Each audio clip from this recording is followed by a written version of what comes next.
యజ్ఞం మహాప్రభతో కొనసాగుతున్నది. అందరూ ఉత్సాహభరితులై ఉన్నారు. సతీదేవి తన వాహనమైన నందిని దిగి ఒక్కతే యజ్ఞశాలకు వెళ్ళింది. ఆమె తల్లి అసిక్ని తక్కిన సోదరీమణులు ఉచిత మర్యాదలను చేశారు. దక్షుడు ఆమెను చూశాడు గాని కొద్దిపాటి ఆదరాన్ని కూడా చూపలేదు. దక్షుని వలన భయం చేత ఇతరులు కూడా ఎట్టి ఆదరాన్ని కనపరచలేదు. ఈ విధంగా అందరి అనాదరణకు గురి అయిన సతి ఆశ్చర్యంతో తల్లిదండ్రులకు నమస్కరించింది. ఆ యజ్ఞంలో విష్ణువాది దేవతలకిచ్చిన హవిర్భాగాలను ఆమె చూసింది, కానీ రుద్రునికి మాత్రం భాగం లేదు. పట్టరాని కోపంతో చూపులతో దహిస్తుందా అన్నట్లుగా దక్షుణ్ణి చూసింది. ఇతరులను కూడా అంత తీక్షణంగానూ చూసింది. చూచి తండ్రిని ఇలా నిలదీసింది. తండ్రి, పరమశోభనమూర్తి అయిన శంభుని నీవెందుకు ఆహ్వానించలేదు? ఆయన ఈ సృష్టికంతకు చైతన్యస్వరూపుడు గదా, ఆయన యజ్ఞస్వరూపుడు గదా. ఆయన లేకుండా యజ్ఞం ఎట్లా సంభవం? ఆయన స్మరణ లేని కర్మలన్నీ అపవిత్రాలు.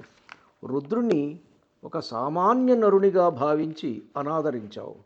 ఇక్కడి వారందరికీ అధికారిక స్థానాలనిచ్చింది ఆయనే గదా.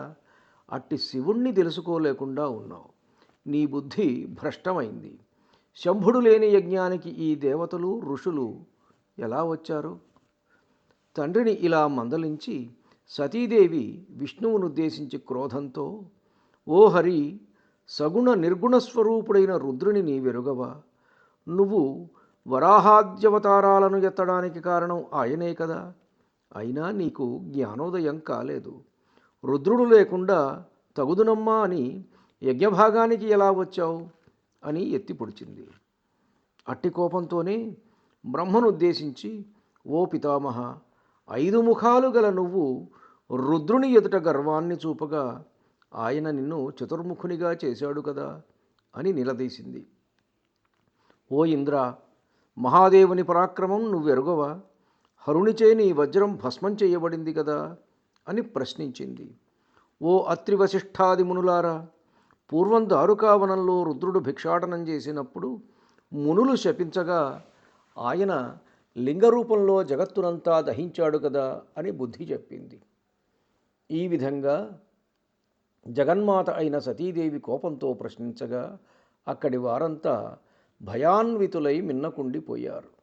దక్షుడు కలగజేసుకొని ఇలా అన్నాడు. ఓ సతీ, నువ్వు అధిక ప్రసంగం చేస్తున్నావు. నీకిక్కడ ఏం పనుందని పిలవకుండానే వచ్చావు? నీ భర్త అమంగళుడు, వేద బహిష్కృతుడు, అందువల్లనే ఆహ్వానించలేదు. మరి కాళ్ళు కడిగి కన్యాదానం చేశావు గదా అంటావేమో. దానికి బ్రహ్మవాక్కు కారణం. కన్న కూతురు గనక ఒక్క మాట చెబుతున్నాను విను. ఎలాగా వచ్చావు కాబట్టి యజ్ఞం పరిసమాప్తి అయ్యేంత వరకు ఉండి వెళ్ళు. ఇక మారు మాట్లాడకు. తండ్రి పలుకులకు కిన్నురాలైన సతీదేవి భర్త వద్దని వారించినా వచ్చిన తన అవివేకానికి తనను తానే నిందించుకొని తిరిగి భర్తకు తన ముఖాన్ని ఎలా చూపాలా అనే ఆత్మన్యూనతాభావంతో కోపంతో మహాభుజంగం బుసలుగొడుతున్నట్లుగా నిట్టూర్పులు విడుస్తూ ఇలా అన్నది. ఎవడు మహాదేవుని నిందిస్తాడో, ఎవడు నిందను వింటాడో వారిద్దరూ శాశ్వత నరకంలో ఉంటారు. కనుక ఈ దేహాన్ని అగ్ని పరిత్యాగం చేస్తాను. నా ప్రభువును గూర్చి నిందావచనాలను విన్న నాకీ దేహంతో పని ఏమిటి? శక్తుడైన వాడు శంభుని నిందించిన వాని నాలుకను కోసేయాలి, లేదా బుద్ధిమంతుడైతే చెవులు మూసుకొని నిష్క్రమించాలి. నేను ఈ రెండూ చెయ్యలేని అశక్తురాలనయ్యాను అని ఈ విధంగా చింతించి అక్కడున్న వారిని ఉద్దేశించి ఇలా ధర్మాన్ని బోధించింది సతీదేవి. తండ్రి, సకల ప్రాణుల యందు సమభావం గల శంభునిపై నువ్వు తప్ప మరెవరు కక్ష కడతారు? నీ వంటి వాడు శివనింద చేయటం శోభావహం కాదు, క్షమార్హం కాదు. మానవుడు శివ అను 2 అక్షరాలు ఉచ్చరిస్తే చాలు ముక్తుడవుతాడని జ్ఞానుల మాట. అట్టి శంకరుని నిందించావు. అర్ధులకు ఆదరంతో వరాలనిచ్చేవాడు శంభుడు. వేదం ప్రవృత్తి నివృత్తి మార్గం చేత కర్మ 2 విధాలని అంటున్నది. రెండూ పరస్పర విరుద్ధాలు. ఒకే వ్యక్తి రెంటిని ఏకకాలంలో అనుష్ఠించలేడు. శివుని విషయంలో ఈ 2 కర్మల సంబంధము లేదు. వృషభధ్వజుడు దాక్షాయణి అని నన్ను ప్రేమతో పిలుస్తాడు. ఈ పైన అట్టి సమయంలో నా మనస్సు క్లేశాన్ని పొందుతుంది. నీ శరీరం నుండి ఉద్భవించిన ఈ దేహం శవం వలె అపవిత్రమైనది కనుక తక్షణం దీనిని విడిచి సుఖాన్ని పొందుతాను అని శపథం చేసి అక్కడి దేవతలను మునులను ఉద్దేశించి, మూఢులై అనుచిత కర్మనాచరించిన మీరందరూ నిశ్చింతగా కర్మఫల రూపాన్ని పొందగలరని శపించి తన ప్రాణప్రియుడైన శంకరుని మనసులో స్మరించింది సతి. అనంతరం సతీదేవి మౌనాన్ని వహించి ప్రశాంత మనస్కురాలై భర్తను ఆదరంతో స్మరించి ఉత్తర దిక్కుగా నేలపై కూర్చుండి జలంతో ఆచమనం చేసి వస్త్రంతో కప్పుకొని శుచి అయి కండ్లు మూసుకొని యోగ మార్గంలో ప్రవేశించింది. ప్రాణాపాన వాయువులను సమానంగా చేసి ఉదాన వాయువును నాభిచక్రం నుండి ప్రయత్నపూర్వకంగా ఉత్థాపన చేసి బుద్ధితో కలిపి హృదయమునందుంచి కంఠమార్గం ద్వారా భ్రూమధ్యానికి చేర్చింది. యోగ మార్గాన్ని అనుసరించి దేహమునందు అగ్నిని వాయువును ధరించింది. తక్షణం భుజగభూషణ రాణి అయిన సతీదేవి పాదపద్మముల నుండి యోగాగ్ని ఉద్భవించింది. ఎలా ఉన్నాడో అగ్ని? ఆ మహాదేవి అలంకరణార్థం పాదాలకు అలంకరించుకున్న కొత్త లత్తుకల శోభాయమానంగా ఉన్నాడు. కటిమండలం వరకు వ్యాపించి ఆ దివ్య విగ్రహానికి ప్రదక్షిణ నమస్కారాలు చేస్తున్న వహ్ని కెంపులు తాపిన వడ్డాణంలా, కనక కాంచీదామకంలా ఆభరణ సదృశంగా ఉన్నాడు. వక్షస్థలం వరకు ఎగబాకిన వైశ్వానరుడు ఆ దాక్షాయణి అంగరాగంగా అలదుకున్న కుంకుమ పువ్వు మైపూతల అలంకారప్రాయంగా ఉన్నాడు.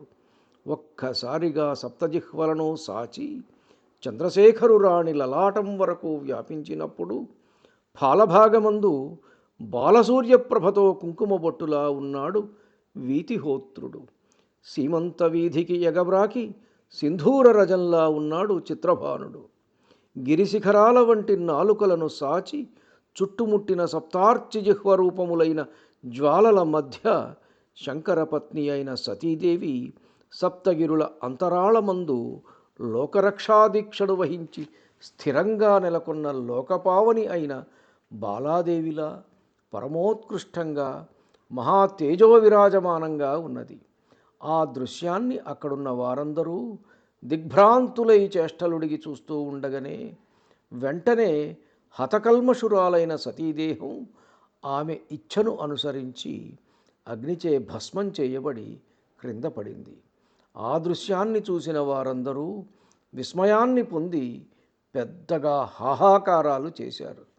వారందరూ దక్షుణ్ణి నిందించి తమను తాము అపరాధులుగా భావించుకుని వివేకాన్ని పొందారు.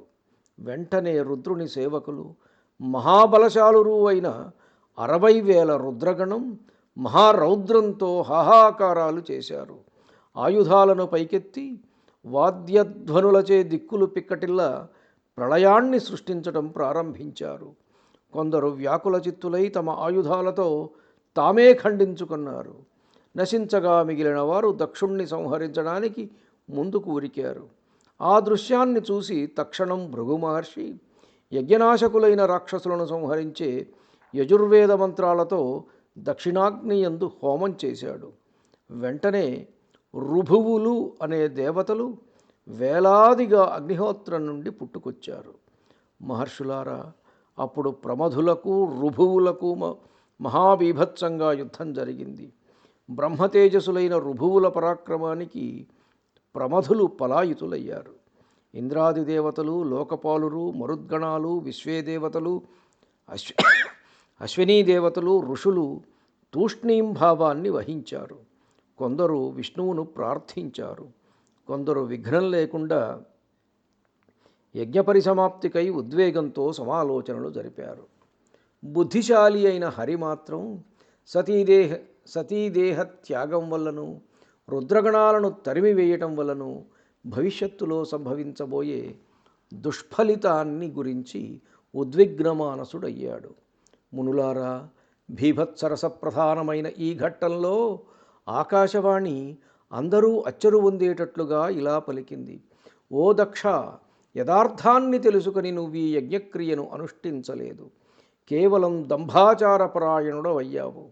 శైవశిఖామణి అయిన దధీచి మహర్షి మాటలను పెడచెవిని పెట్టావు.